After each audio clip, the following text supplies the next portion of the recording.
Ayuhan nas, wahai segenap manusia, kata Allah, qad ja'akum burhanum min rabbikum. Sesungguhnya telah datang kepadamu kebenaran dari Tuhanmu.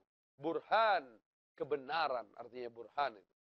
Kebenaran min rabbikum, dari Tuhanmu. Wa anzalna ilaikum nuram mubina. Dan kami telah turunkan kepada kalian, wahai manusia, cahaya yang jelas. Apa itu? Al-Quranul Karim. Yang diturunkan kepada Nabi kita Muhammad sallallahu alaihi wa alihi wasallam.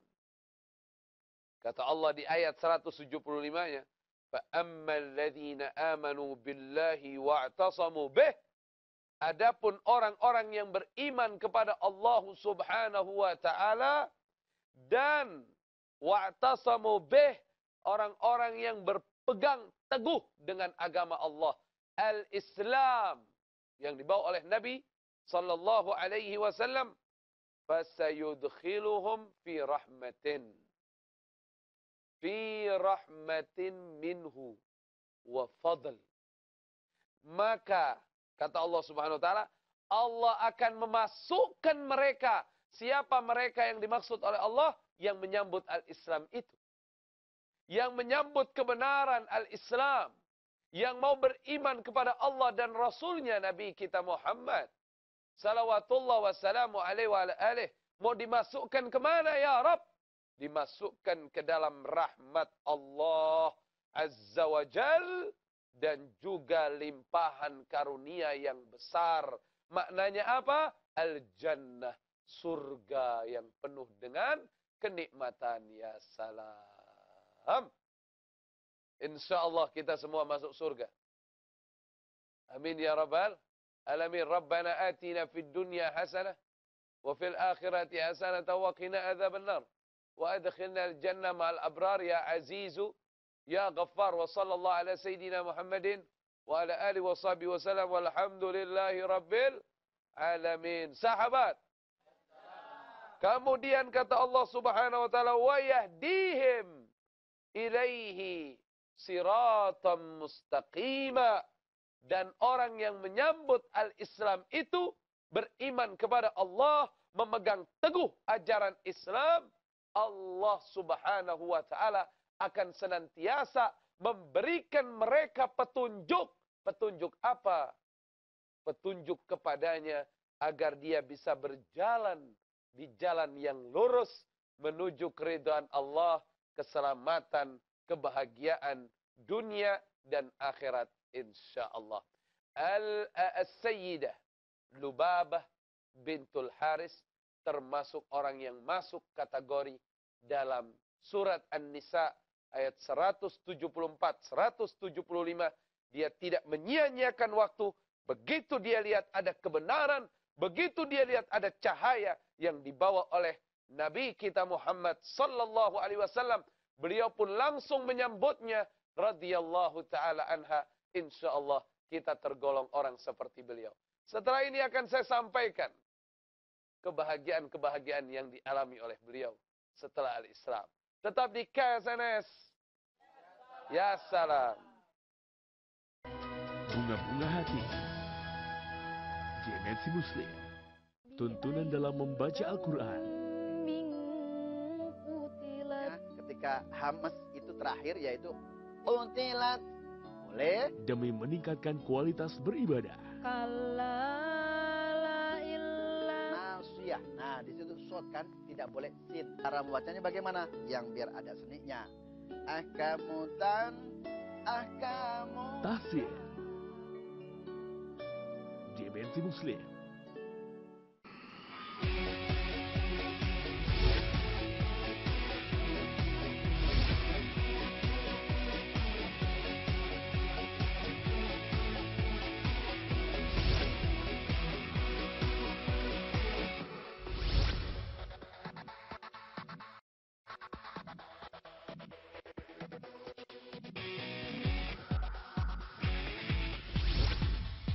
Auto Engager.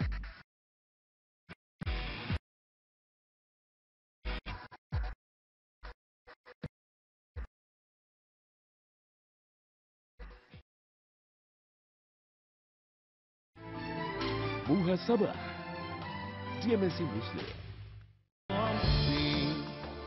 Ahlan wa sahlan wa marhaban sahabat KS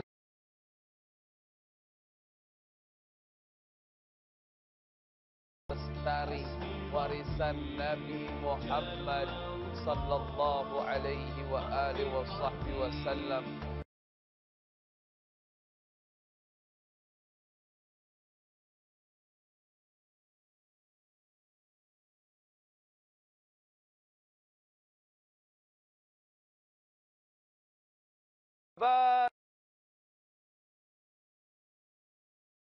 Sahabat KS. Enggak, maksudnya belum dibedaki. Salam. Menyampaikan tentang keimanan yang diberikan oleh Allah Subhanahu wa taala kepada Sayyiduna Al-Abbas. Itu kan kebahagiaan yang luar biasa. Di saat seorang istri yang salehah mendapatkan suami yang beriman, bertakwa kepada Allah Azza wa Jal.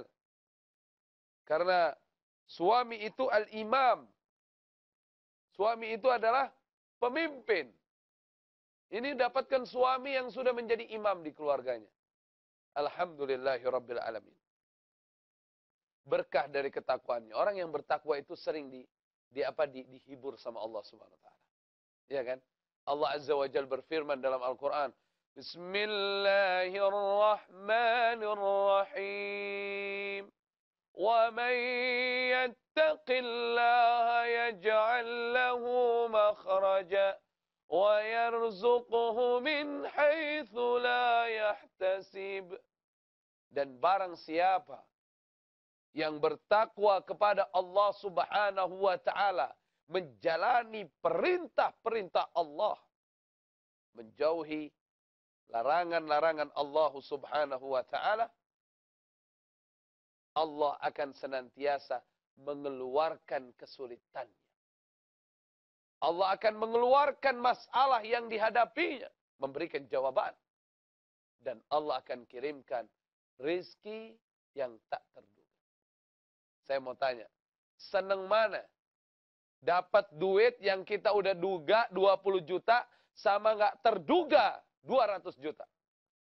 Yang tak terduga. Yang tak terduga itu lebih kita suka. Walaupun cuma 200 juta. Tapi 20 juta yang diduga itu biasa aja. Beda terduga sama tak terduga. Wah sahabat ada yang nyaut. Ini nggak terbalik nih. Nggak terbalik. Karena yang tak terduga itu biasanya di luar harapan kita. Di luar jangkauan akal pikiran kita. Masya Allah, ya Karim, ya Karim. Masya Allah, tabarakallah.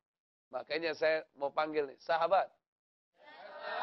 Ya salam, gitu dong. Ojo menengai, ojo turu. Bangun.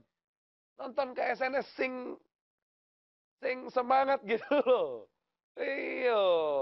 Makan kopi jahe. Makan kopi jahe. Ngomong kopi jahe bisa dimakan. Minum kopi jahe kayak gitu. Biar seger sedikit. Jangan. Ini orang nonton ke SNS, insya Allah nih. Yang lagi sakit, bisa sehat. Insya Allah. Allah yang kasih kesembuhan. Berkah yang kita ceritain orang-orang soleh-soleha. Waktu dulu kan saya pernah cerita, ada satu orang Sumatera Barat datang sama saya. Waktu saya ketemu di Blok A Tanah Abang. Dia bilang sama saya mau tanya ini. Kenapa itu? Saya itu suka sakit dada saya. Tapi kalau saya nonton ke SNS, hilang sakitnya itu. Masya Allah. Alhamdulillah. Mestinya Bapak syuting di KSNS biar orang pada jadi semangat nontonnya, ya enggak ya? Masya Allah, Alhamdulillah. Ada lagi saya ketemu ada satu orang, dia sempat frustasi. Waktu itu saudara-saudaranya meninggal berurutan.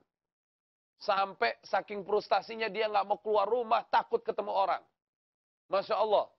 Waktu mau berangkat haji ngundang saya, jadi saya tahu kisahnya.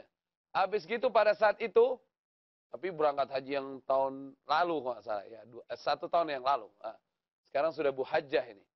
Dulu saya ajakin syuting katanya mau berangkat haji. Nah, gimana kabarnya? Sehat ya Bu ya? Insya Allah masih sering nonton KSNS ini. Amin ya Rabbal Alamin. Orangnya orang Parung ini. Ya, Masya Allah, hafidhahallah. Semoga Allah menjaga ibu, insya Allah. Nah, pada saat itu si ibu ini karena nggak keluar rumah, kebetulan, subhanallah, suaminya masang Indofisian. Ya, salah. Indofisian jangan yang lain katanya. Kalimatnya begitu. Nah, dia masang. Nah, waktu dia masang itu, jadi si istri karena takut keluar rumah, jadi banyak nyetel TV dalam kamar. Begitu cetak, ada MNC Muslim, channel 92. Dia nonton. Asyik nontonin ke SNS. Terus menerus Allah yang kasih. Allah yang kasih hidayah. Wa subhanallah. 1 tahun tuh. Dalam kondisi seperti itu. Tiba-tiba alhamdulillah Allah kasih sehat. Jadi buat terapi bisa. Terapi kesehatan insya Allah. Sehat zahiran wa batinan. Amin ya rabbal alamin. Allahumma shfi anta syafi wa afi antal mu'afi. La shifa'a illa shifa'uk ya Allah. Jadikan acara KSNS juga penyebab kesembuhan untuk kami semua ya Allah. Penyebab keselamatan untuk kami semua ya Allah. Amin. Ya Rabbal. Sahabat. Ya salam. Masya Allah. Jadi saya lanjut. Kisahnya gini. Nah kan kaget. Makanya orang berdiri kaget kameramennya. Nih ceritanya begini. Waktu itu As-Sayyidah Lubabah bintul Haris. Zaujah Al-Abbas. Istrinya Sayyiduna Abbas ketika itu sedang tawaf di Ka'bah Al-Musyarrafah. Ente ikutin deh tuh. Bisa nggak ente ikutin aneh? Tuh. Ya nggak? Waktu itu sedang tawaf di Ka'bah. Kisahnya kan begitu. Supaya Anda menghayati. Waktu itu sedang tawaf di Ka'bah. Subhanallah walhamdulillah. Wala ilaha illallah wallahu akbar. Ya, ikutin deh pada deh. Ayo deh, kamera deh, kejar-kejaran. Ya, salam. Akhirnya, waktu lagi tawaf di Ka'bah Al-Musyarrafah, beliau melewati Hijr Ismail. Tahu Hijr Ismail? Ini nggak ada sini. Nanti kita minta background ini ya, KSNS ada gambar Ka'bahnya insya Allah. Doain biar backgroundnya diganti lagi. Iya enggak? Doain, sahabat doanya Masya Allah nih. Tiba-tiba nanti diganti lagi yang bagusan ya. Nah, bagusnya gitu ada ini, ada suasana Mekah, ya kan? Suasana Madinah. Cakep sama Aqsa deh, 3, ya enggak? Waduh, mantap. Jadi sahabat KSNS, waktu itu ketika beliau bertawaf, tiba-tiba An-Nabiyyu sallallahu alaihi wasallam, sallu ala Nabi. Allahumma salli wa sallim wa barik alaihi wa ala alihi. مولاي صل وسلم دائما أبدا على حبيبك خير الخلق كلهم أمن تذكر جيران بذي السلام ماذا دمعا جرى من مكلة بدمي السلام. Enak banget ya salawat ya. Turun 10 rahmat sekali salawat. Insya Allah Allah kasih kita rahmat. Saat itu An-Nabi sallallahu alaihi wasallam ada di Hijr Ismail. Beliau yang dijuluki sebagai Ummu Fadl karena Fadl adalah putra pertama beliau. Dipanggil sama Nabi kita Muhammad sallallahu alaihi wasallam untuk masuk ke Hijr Ismail. Hijr Ismail itu yang bulatan tuh yang di sebelahnya Ka'bah. Ya Ummal Fadl. Ya Ummal Fadl kata Nabi. Ta'ali. Wahai ibunya Al-Fadl. Wahai istrinya, pamanku. Kemari sini. Aku ingin berbicara sesuatu kepadamu. Sallu ala Nabi. Allahumma salli wa sallim wa barik alaihi wa ala alihi. Apa yang hendak dibicarakan oleh Nabi SAW. Setelah yang mau lewat berikut ini. Tetap di KSNS.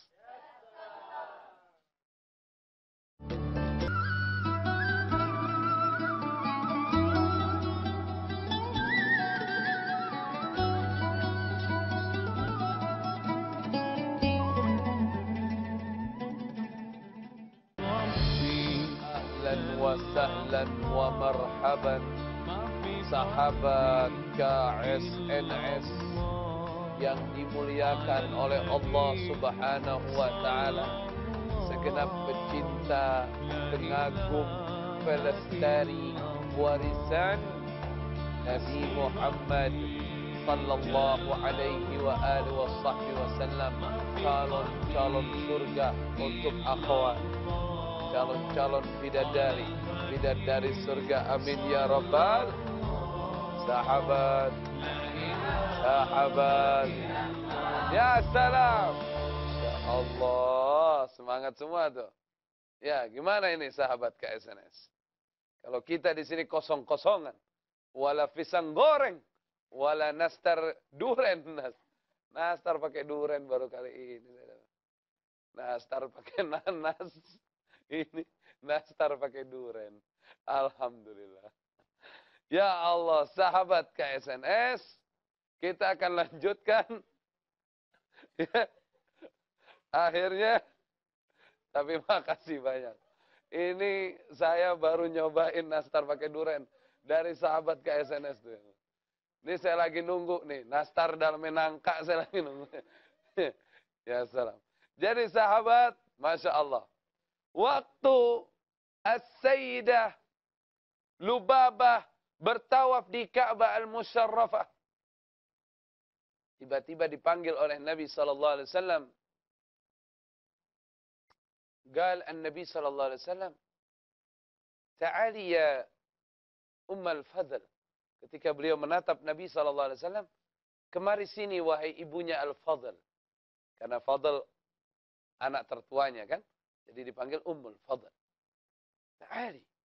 Kemari sini. Kalau manggil perempuan itu kan ta'ali. Kalau buat laki, ta'al. Ta'ali. Ya salam. Jadi nanti bapak-bapak habis ini, kalau manggil istrinya, ta'ali. Kalau ibu-ibu manggil suaminya, ta'al. Gitu. Itu belajar bahasa Arab pelan-pelan. Pelan-pelan. Jangan buru-buru. Nanti kagak paham. Pelan-pelan aja. Ta'ali. Kata Nabi SAW. Datang Ummul Fadl. Mahda ya Rasulullah? Ada apa ya Rasulullah? Kata Nabi SAW, aku ingin memberikan suatu bisyarah kepadamu. Ketahuilah ya Ummul Fadl, kau sedang mengandung seorang putra yang soleh dari umatku. Dan dia sangat cerdas, dan dia akan menjadi penerang bagi umatku. Sallu ala Nabi. Allahumma salli wa sallim wa barik alaihi wa alaihi. Dan kejadian ini 3 tahun qabla al-hijrah. 3 sinin qabla al-hijrah. 3 tahun sebelum hijrah. Padahal saat itu Ummul Fadl sendiri nggak tahu kalau beliau sudah positif hamil. Dan Nabi SAW memberitahu kepadanya bahwa beliau sedang mengandung dan akan melahirkan anak yang cerdas, bertakwa kepada Allah dan menjadi penerang bagi umat. Allahu Akbar. Ini bagian dari mukjizat Nabi kita Muhammad. Salawatullah wassalamuhu alaihi wa ala alih. Ternyata benar apa yang diucapkan oleh Nabi kita sallallahu alaihi wa alihi wasallam. Akhirnya pada saat itu betul hamil, makin besar sampai melahirkan, dan ternyata yang dilahirkan adalah seorang pria dan namanya telah diberi nama oleh Nabi sallallahu alaihi wasallam. Ada yang ketinggalan yang ingin saya sampaikan saat itu. Kata Nabi waktu ketemu dengan Ummul Fadl di Hijr Ismail itu, ya Ummul Fadl, apabila anak ini telah lahir, maka segera kau bawa kepadaku. Itu pesan. Pesan dari Nabi Muhammad sallallahu alaihi wasallam. Kau sedang hamil ya Ummul Fadl. Ummul Fadlnya nggak tahu. Sallu ala Nabi. Allahumma salli wa sallim wa barik alaihi wa ala alihi min mu'jizatihi sallallahu alaihi wasallam. Akhirnya pada saat itu kata Nabi SAW, kalau sudah lahir bawa segera kepadaku. Singkat kisah, Ummul Fadl lahir setelah beberapa bulan kemudian. Lahir, pada saat lahir beliau bawa bayi yang sangat lucu ini, Ibnu Al-Abbas Sampai beliau dijuluki sebagai Ibnul Abbas radhiyallahu taala anhuma, yaitu Abdullah namanya. Abdullah bin Al-Abbas radhiyallahu taala anhuma, ketika itu dibawa kepada Nabi kita Muhammad sallallahu alaihi wa alihi wasallam. Ketika dibawa kepada Rasulullah sallallahu alaihi wasallam, Rasulullah menamakan namanya dengan Abdullah. Menamakan namanya dengan Abdullah. Maka jadilah beliau Abdullah ibn Abbas. Abdullah ibn Abbas. Makanya pada saat An-Nabi sallallahu alaihi wasallam kembali ke rahmat Allah, usia beliau 13 tahun. Tapi walaupun usia beliau masih muda, di zaman Sayyidina Umar menjadi khalifah, di zaman Sayyidina Utsman menjadi khalifah, beliau termasuk dijadikan penasehat. Karena keilmuannya, kecerdasannya yang Masya Allah. Saat itu apa yang dilakukan oleh Nabi SAW setelah menamakan nama untuk Abdullah ibn Abbas, kemudian An-Nabi SAW mengunyah salah satu buah kurma. Ditahnik. Jadi pada saat itu dikunyah. Ludahnya kan tergabung dalam ludahnya Nabi SAW tergabung dalam buah kurma itu, baru disuapi Abdullah ibn Abbas radhiyallahu taala anhuma. Ya salam. Sudah diberikan ludahnya Rasul SAW di dalam mulutnya Abdullah ibn Abbas, dan sunnah sampai saat sekarang ini. Kalau kita punya anak lahir, kita minta kepada orang-orang soleh, apalagi yang hafidhul Quran, yang ahli zikir, yang ahli istiqamah, yang tawadu, yang ikhlas dalam dakwahnya. Kita minta untuk dia mengunyahkan kormanya dan memberikan kepada bayi kita. Nah ini ajaran yang diajarkan oleh Nabi kita Muhammad sallallahu alaihi wa alihi wasallam. Masya Allah.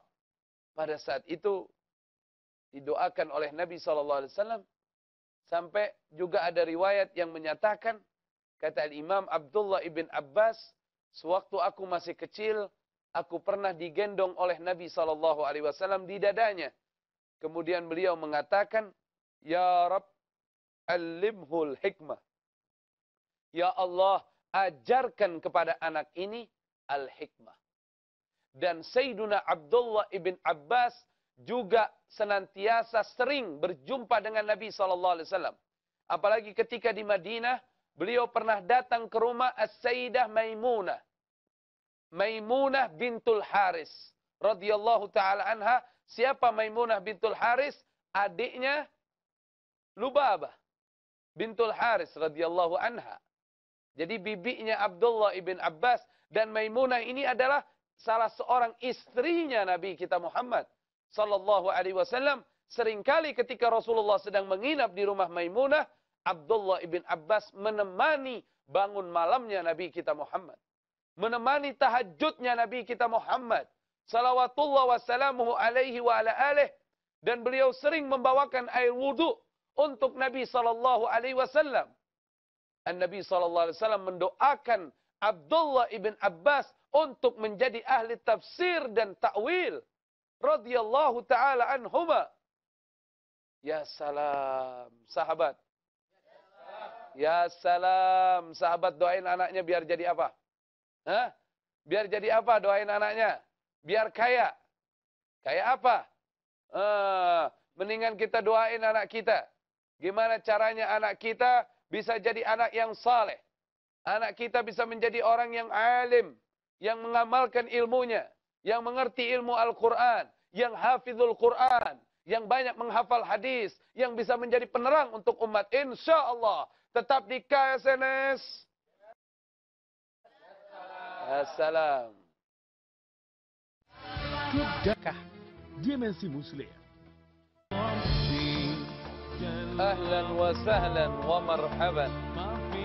Sahabat KSNS yang dimuliakan oleh oleh Allah Subhanahu wa taala, segenap pecinta pengagum pelestari warisan Nabi Muhammad sallallahu alaihi wasallam, calon-calon surga untuk akhwat, calon-calon dari surga. Amin ya rabbal sahabat.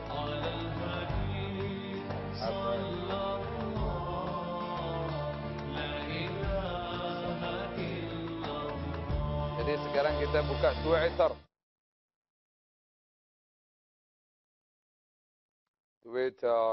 Bismillahirrahmanirrahim.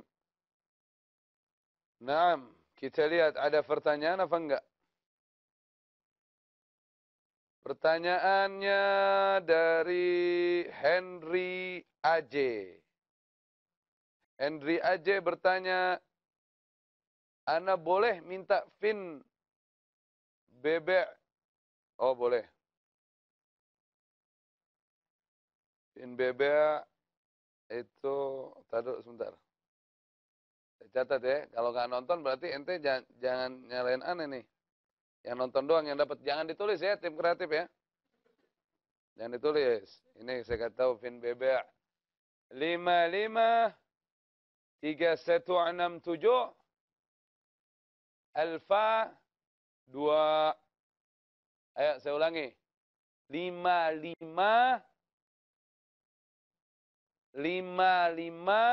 3 1 6 7 A2. Jangan dilihatin ini, ibu-ibu protes. Untuk 4, biarin aja ini mau begini kayak, mau begini kayak. 55 3167 Alfa 2. Ini yang sekarang lagi dipakai. Yang lama udah nggak dipakai semua. Ini yang lagi dipakai ya. Pin BB-nya. Dan juga kalau ada kepenuhan nggak dipakai lagi. Emang begitu kudu. Daripada orang nggak dijawab, tersinggung. Saya kasih tahu ya, yang lama udah nggak dipakai ya. Dihapus saja, yang di-delete. Ini yang baru yang ini. 553167 Alfa 2. Nah, kemudian ada pertanyaan lagi di Twitter dari Yayan Suryani. Assalamualaikum Syekh, kalau foto atau lukisan makhluk hidup boleh nggak? Misalnya foto atau lukisan keluarga, makasih ya, salam. Kalau foto ya, kalau foto itu boleh.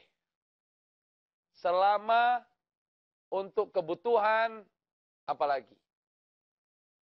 Iya kan? Sekarang nih orang bikin KTP mesti pakai foto. Orang mau taruh buat paspor mesti pakai foto. Iya kan? Terus di mana? Di beberapa negara semua sekarang kan ditaruh foto presidennya, foto rajanya, foto bupatinya, ya kan? Foto boleh untuk kebutuhan. Dan kedua, apabila foto itu ingin dipajang, jangan dalam keadaan membuka aurat. Ya enggak? Jangan dalam keadaan membuka aurat. Gitu aja udah. Jaga adabnya. Nah. Tapi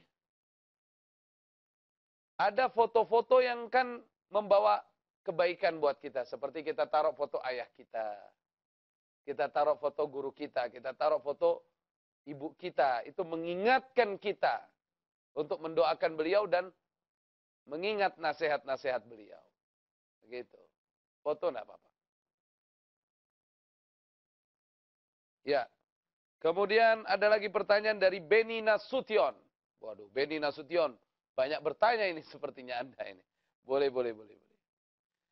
Syekh, apakah boleh di dalam berdagang mengambil keuntungan 100% dari harga modal? Terima kasih ya Syekh.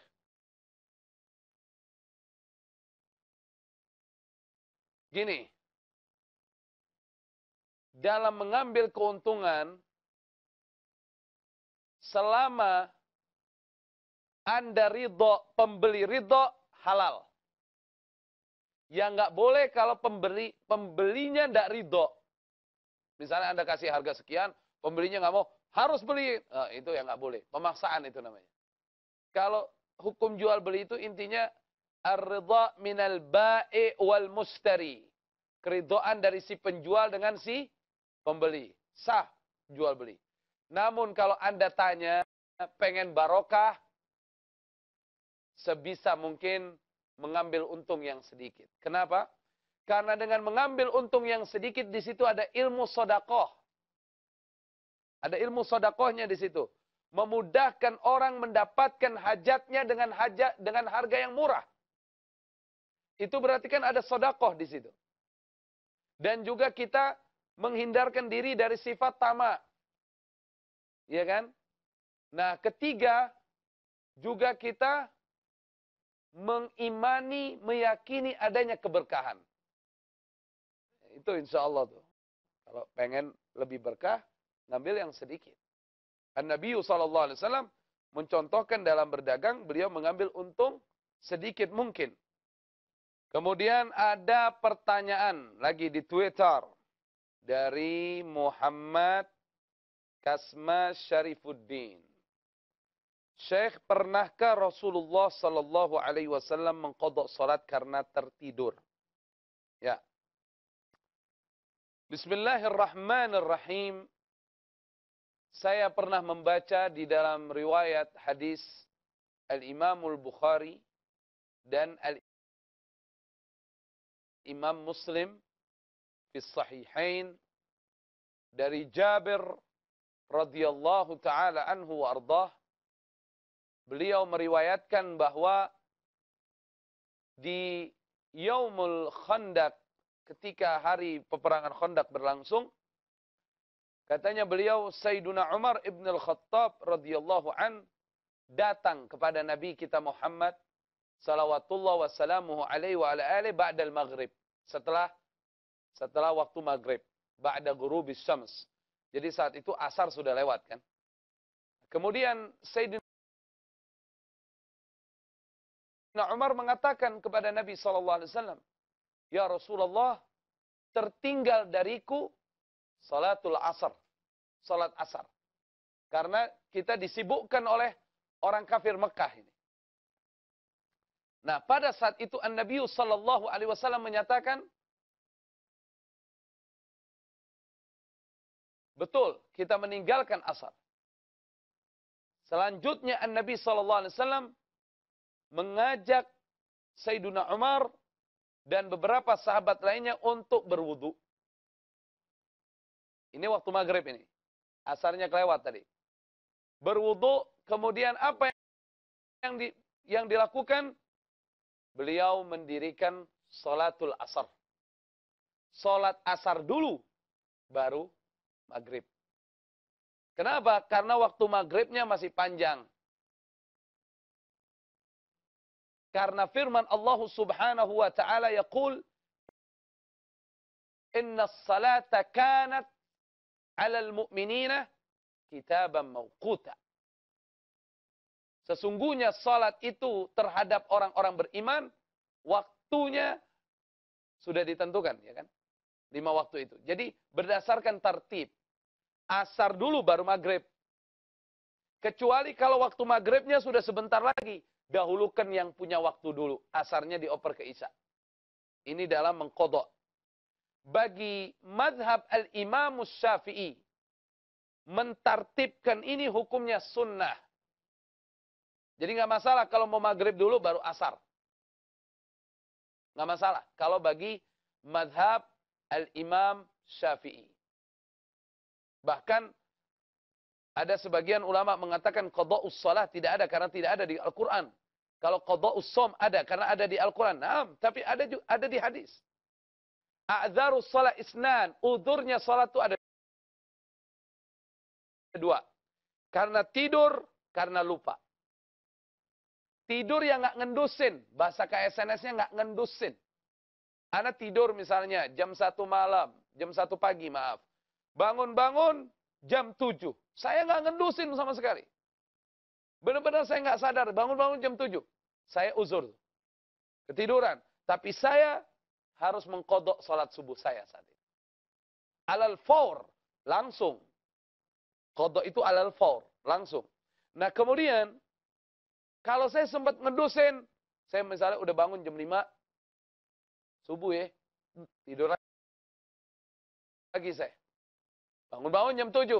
Nah ini, saya juga wajib mengqadha, tapi alainal ithim, kita kena dosa. Ataupun karena lupa, emang nggak ingat sama sekali. Anehnya, makan nggak lupa, sholat bisa lupa, gimana ceritanya. Mudah-mudahan Allah jaga ibadah kita. Amin ya rabbal alamin. Ya, hati-hati dengan salat, hati-hati dengan salat. Nabi sallallahu alaihi wasallam yaqul ummati as-salah fi akhir hayatih. Di akhir hayatnya beliau nasihatin umatnya untuk menjaga salat. Tetap di KSNS. Ya salam.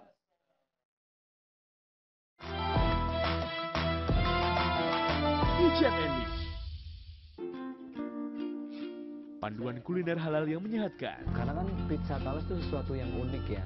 Memilih dan mengolah daging sesuai syariat Islam. Ini ikan apa nih bang? Ikan nila. Disertai hadis-hadis sahih mengenai cara makan ala Rasul. Dari pembahasan algoritma dan pengembangannya. Jibril turun dari atas ke bawah. Membantu penyelesaian masalah secara logis. Sebuah peristiwa menghantar yang melampaui zaman pada saat Algoritma Quran. Maha Suci Allah.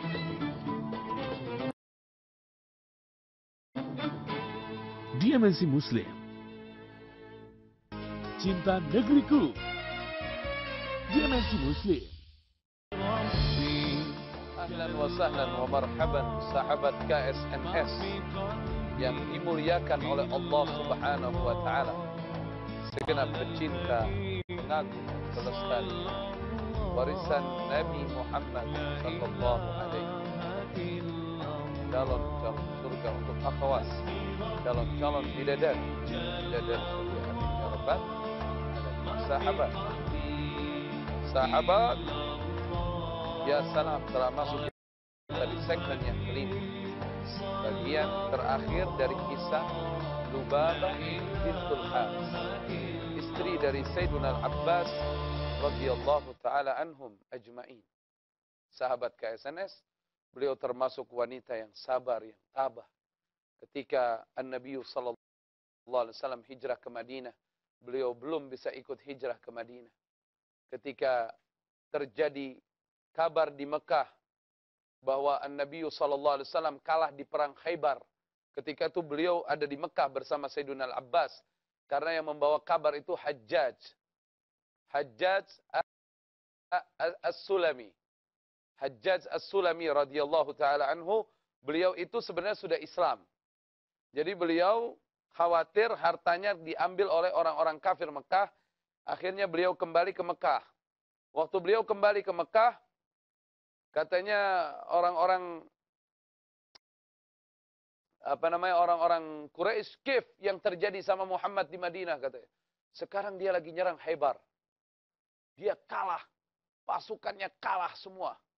Habis-habisan Muhammad dengan seluruh sahabat-sahabatnya katanya. Dia nanti bakalan mau dibunuhnya di sini, di Mekah katanya orang-orang Khaybar. Khaybar itu kan Hijaz. Itu kebesaran Yahudi ada di situ.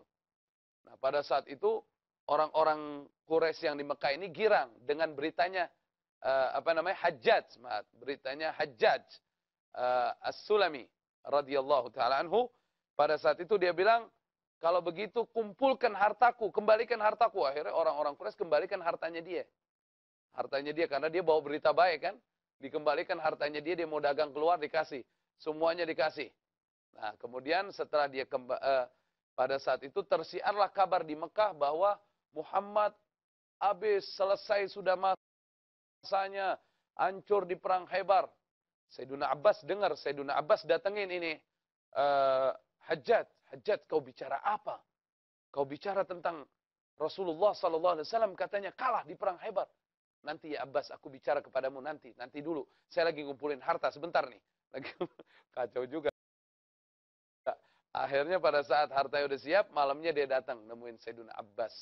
Katanya, Hajjaj, wahai Abbas, apa yang kuberitakan itu dusta semua. sebenarnya Muhammad itu menang dalam perang Khaybar. Bahkan beliau menikahi anak Raja Khaybar, Sumayyah namanya. Radhiyallahu ta'ala anha wa ardaha. Kemudian beritakan berita ini yang sebenarnya 3 hari setelah saya berangkat. Kalau saya berangkatnya, kalau ente beritakan sekarang kepada orang kafir Mekah, saya kena nih. Kata, oh iya, kata Abbas, berangkat. Akhirnya setelah 3 hari kemudian, setelah hajat berangkat ke Madinah, Sayyiduna Abbas dengan istrinya bertawaf di Ka'bah, kemudian menyampaikan berita kemenangan Nabi Muhammad SAW di Khaybar. Dan itu bersama As-Sayyidah Lubabah bintul Haris. Dan beliau sangat semangat menyampaikan kemenangan Nabi kita Muhammad SAW. Masya Allah, beliau sangat cinta dengan Nabi SAW. Dan beliau mengalami masa akhir hidupnya Nabi kita Muhammad. Ketika kembali ke rahmat Allah, beliau dalam keadaan hidup. Ya Allah, sedihnya kayak gimana. Dan menurut riwayat bahwasannya beliau kembali ke rahmat Allah Subhanahu wa taala yang diriwayatkan dalam riwayat Ibnu Hibban bahwasannya As-Sayyidah Lubabah bintul Haris radhiyallahu taala anha kembali ke rahmat Allah tahun ke-30 dari hijrahnya Nabi kita Muhammad sallallahu alaihi wasallam, sekitar 20 tahun setelah Nabi SAW kembali ke rahmat Allah Azza wa Jalla. Dan beliau kembali ke rahmat Allah di waktu khilafah Utsman bin Affan radhiyallahu taala anhu, sebelum kembalinya ke rahmat Allah Sayyiduna Al-Abbas. Jadi beliau terlebih dahulu kembali ke rahmat Allah, baru setelah itu Sayyiduna Al-Abbas radhiyallahu taala anhu. Sahabat KSNS yang dimuliakan oleh Allah Subhanahu wa taala, banyak pelajaran yang kita bisa ambil dari As-Sayyidah Lubabah. Di antaranya beliau termasuk orang yang masuk dalam kategori hadis Nabi sallallahu alaihi wasallam yang diriwayatkan oleh Abi Hurairah radhiyallahu taala anhu wa ardhah, yang diriwayatkan oleh Al-Imam Muslim fi sahihi, yaqulu Nabi sallallahu alaihi wasallam, "Idza mata ibnu Adam inqata'a 'amaluhu illa min thalathin, min sadaqatin jariyah aw ilmin yuntafa'u bihi aw waladin salihin yad'ulah." Kalau orang itu wafat, ya, meninggal, kata Nabi SAW, meninggalkan alam muka bumi ini, putus semua amalnya. Nggak bisa sholat lagi dia. Nggak bisa sholat malam lagi. Nggak bisa baca Al-Quran lagi. Menambah amalannya dalam kehidupan dunianya. Putus semua. Tinggal 3 yang ikut bersamanya. Apa? Sadaqatin jariyah. Sedekah jariyah yang pernah dia sumbangkan. Kalau Anda menyumbangkan rumah Anda, itu ikut bersama Anda. Anda menyumbangkan harta Anda, ikut bersama Anda. Anda menyumbangkan segala, apalagi buat amal jariah, buat masjid, buat madrasah, buat pesantren. Oh, Masya Allah. Itu ikut terus di alam kubur kita. Rasulullah SAW aja waktu saya ceritakan, pengen supaya sendal kesukaan Khadijah ikut sama Khadijah, dikasih sama orang lain. Supaya sendal itu ketemu Khadijah katanya. Sallallahu alaihi wa alihi wasallam. Dan kedua, ilmu yang manfaat yang pernah kita sumbangkan. Kita sampaikan ayat-ayat Allah, hadis-hadis Nabi SAW. Nasihat-nasihat yang baik. Kemudian yang ketiga, anak yang saleh yang mendoakan. Nah, beliau dapat semuanya ini. Beliau sudah sedekah jariah selama hidupnya.